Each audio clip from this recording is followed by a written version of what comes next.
السلام عليكم ورحمة الله وبركاته. نحمده ونصلي على رسوله الكريم. أما بعد فأعوذ بالله من الشيطان الرجيم. بسم الله الرحمن الرحيم. واعتصموا بحبل الله جميعا ولا تفرقوا. ইসলামী আন্দোলন বাংলাদেশ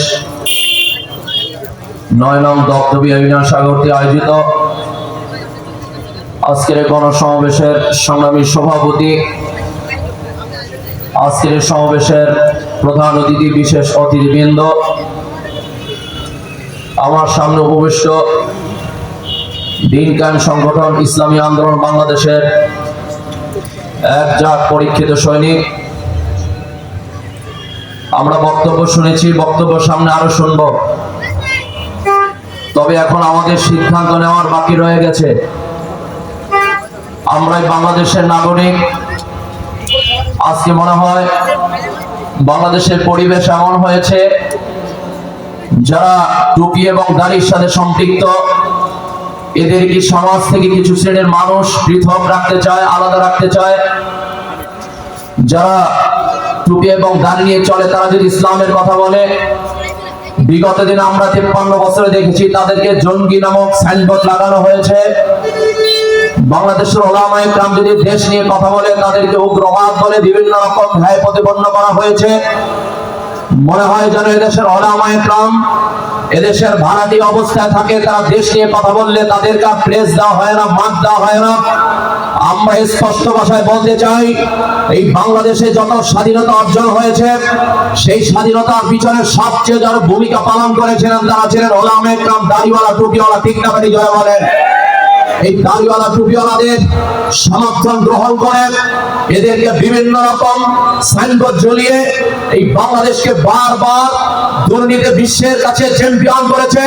এই বাংলাদেশের মানুষের কাঁধে ভর করে অর্থ টাকা পয়সা চুরি করে, ডাকাতি করে বাহিরে বেগমপাড়া তৈরি করেছে। আর আমরা বাংলাদেশের মধ্যে বসে কাঁচামরিচ তাও আমরা ১,১২০০ টাকা কেজিতে আমরা ক্রয় করে খেতে হয়েছে। এইরকম দুর্নীতির সামনে করতে দেওয়া যাবে না। ঠিক না বেঠিক জয় বলেন? ইসলামী আন্দোলন বাংলাদেশ এবার সিদ্ধান্ত নিতে হবে, আগামী দিনে আর কোন ফেসিবাদকে ক্ষমতায় বসতে দেওয়া হবে না, আর কোন দুর্নীতিবাজকে ক্ষমতায় বসতে দেওয়া হবে না। আগামী দিন ইসলামী আন্দোলন বাংলাদেশ সকল শ্রেণীর মানুষকে সাথে নিয়ে আল্লাহর জমিনে আল্লাহর দ্বীন প্রতিষ্ঠার আন্দোলন এবং সংগ্রাম করে কোরআনকে সংসদে বসানোর চেষ্টা করবে ইনশাআল্লাহ। এই জন্য আমরা সকল শ্রেণীর ব্যক্তিদেরকে আমরা দাওয়াত দিব, শুধু দাড়িওয়ালা টুপিওয়ালা নয়, এই সমাজের কত শ্রেণীর মানুষ আছে, আমরা সবার কাছে ইসলামের এই সুমহান দাওয়াত পৌঁছে দিব, যাতে করে দেশের মানুষ বুঝতে পারে ইসলামী হলো সকল শ্রেণীর মানুষের অধিকার বাস্তবায়ন করতে পারে। এই জন্য আমি আপনাদেরকে বলতে চাই, ইসলামী আন্দোলন বাংলাদেশ ঝালকাঠি জেলা শাখার নতুন কমিটি গঠন হয়েছে। আমি সেক্রেটারি হিসেবে শপথ গ্রহণ করে আজকে প্রথম বক্তৃতা দিচ্ছি।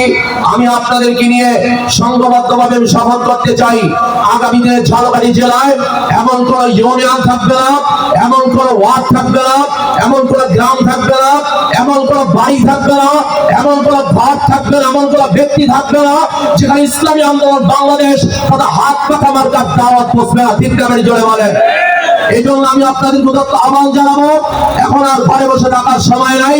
ইনশাআল্লাহ এখন থেকে আমরা সংঘবদ্ধভাবে সময় নির্ধারণ করে আমরা মাঠে বের হয়ে পড়ব, সকল ব্যক্তিদের কাছে, সকল সেই মানুষের কাছে ইনশাআল্লাহ ইসলামের দাওয়াত পৌঁছে যদি আমরা সক্ষম হতে পারি, আগামী দিনের বাংলাদেশ হবে ইসলামের বাংলা। ঠিক না বেঠিক জোরে বলেন?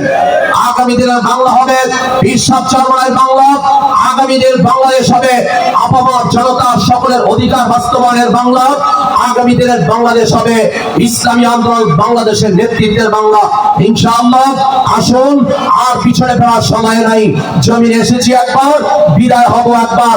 কোন রাঙা চক্ষুকে ভয় পাওয়ার সুযোগ নাই। মুসলমান একমাত্র আল্লাহকে ভয় পায়। ঠিক না বেঠিক জোরে বলেন? সে আল্লাহকে ভয় পেয়ে তার ভালোবাসা নিয়ে সামনে অগ্রসর হয়ে আল্লাহর জমিন আল্লাহর দ্বীন প্রতিষ্ঠার জন্য আমরা যেন সংঘবদ্ধভাবে সামনে অগ্রসর হতে পারি। আল্লাহ তাআলা সে তৌফিক আমাকে এবং আমাদের সবাইকে দান করুক। সকলে বলে আমিন। আসসালামু আলাইকুম ওয়া রাহমাতুল্লাহি ওয়া বারাকাতুহু।